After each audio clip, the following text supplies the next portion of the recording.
Visual sebentar tadi adalah detik-detik cemas keadaan banjir yang berlaku di beberapa kawasan di seluruh negara.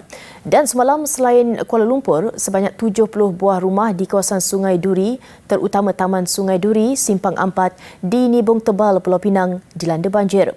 Kejadian menyebabkan beberapa kediaman ditenggelami air lebih 1 meter selepas hujan lebat melanda kawasan itu sejak petang semalam hingga malam tadi. Jurucakap Pusat Gerakan Operasi Bomba dan Penyelamat Pulau Pinang berkata pihaknya menerima panggilan kecemasan pada 7.22 malam tadi susulan banjir kilat di Taman Sungai Duri. Katanya sepasukan anggota dari Balai Bomba dan Penyelamat Sungai Bakap telah menjalankan operasi menyelamat serta memindahkan mangsa yang terperangkap. Ketika kejadian, air banjir naik terlalu cepat di kawasan perumahan berkenaan. Lebih 70 keluarga yang tinggal di kawasan itu dipindahkan ke pusat pemindahan sementara di Sekolah Menengah Kebangsaan SMK Widuri malam tadi.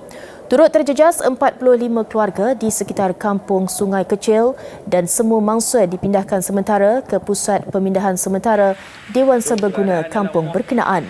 Operasi bomba ditamatkan kira-kira jam 2.40 pagi tadi. Harap bantuan sampai, bukan mai ambil gambar saja. Harap bantuan sampai, bukan sekadar ambil gambar. Sementara itu, di Ibu Negara, sekurang-kurangnya 15 mangsa yang terperangkap dalam banjir kilat petang semalam. Mereka termasuk penduduk di Jalan Geni Kiri, Jalan Semarak dan penduduk di Kampung Periuk Kampung Baru yang diselamatkan pasukan bomba dan penyelamat.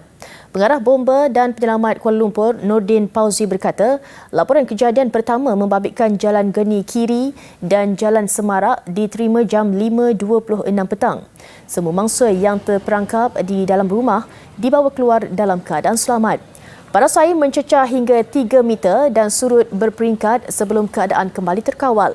Dalam kejadian di Kampung Baru, 5 mangsa dibawa keluar dari rumah masing-masing menggunakan bot penyelamat selepas paras air mencecah 1 meter. Susulan itu, pusat pemindahan banjir dibuka di Kelab Sultan Sulaiman bagi menempatkan mangsa banjir. Banjir kilat lebih 2 jam di Ibu Negara menyebabkan beberapa kawasan ditenggelami air limpahan Sungai Kelang dan Sungai Gombak. Situasi banjir yang dirakam warga kota tular di media sosial. Sementara itu, terowong Lebuh Smart ditutup kepada lalu lintas bagi mengaktifkan sistem banjir sehingga tempoh yang akan diberitahu kelak. Sehingga tengah malam tadi, terowong ditutup selepas menerima arahan daripada Jabatan Pengairan dan Saliran JPS pada jam 4 petang semalam berikutan hujan lebat. Syarikat Pengurus Air Banjir dan Terowong Sdn Bhd menerusi satu kenyataan memaklumkan penutupan itu disusuli dengan pelepasan air banjir ke dalam sistem takungan terowong Lebuh Raya Smart.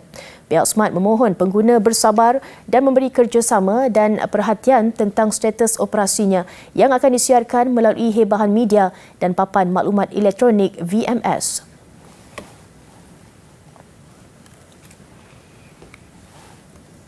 Kementerian Wilayah Persekutuan menunggu laporan terperinci Jabatan Pengairan dan Saliran JPS bagi mencari punca mengakibatkan kejadian banjir kilat yang menjejaskan beberapa lokasi di Ibu Negara semalam. Menterinya Tan Sri Anwar Musa berkata laporan itu bagi memastikan sama ada sistem penyuraian air banjir yang ada di Ibu Negara berfungsi dengan baik atau sebaliknya. Ujarnya, beliau meminta laporan termasuk sama ada sistem terowong Lebuh Raya Smart dan sistem perparitan berfungsi dengan baik atau tidak. Dewan Bandaraya Kuala Lumpur di BKL juga akan melihat secara keseluruhan masalah itu. Tan Sri Anwar berkata demikian ketika membuat lawatan ke pusat pemindahan banjir di Kelab Sultan Sulaiman Kampung Baru yang turut disiarkan menerusi Facebooknya malam tadi. Pihaknya mahu melihat sama ada kejadian banjir kilat ada kaitan dengan pelbagai projek pembangunan yang sedang dijalankan di sekitar Ibu Negara. Perkara itu perlu dipastikan kerana kerajaan sudah mengeluarkan perbelanjaan yang besar dalam menyelesaikan isu banjir yang dahulunya kerap berlaku di Ibu Negara.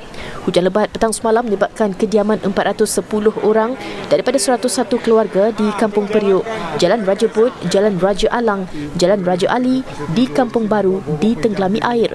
Sebahagian daripada mereka ditempatkan di pusat pemindahan banjir di Kelab Sultan Sulaiman malam tadi.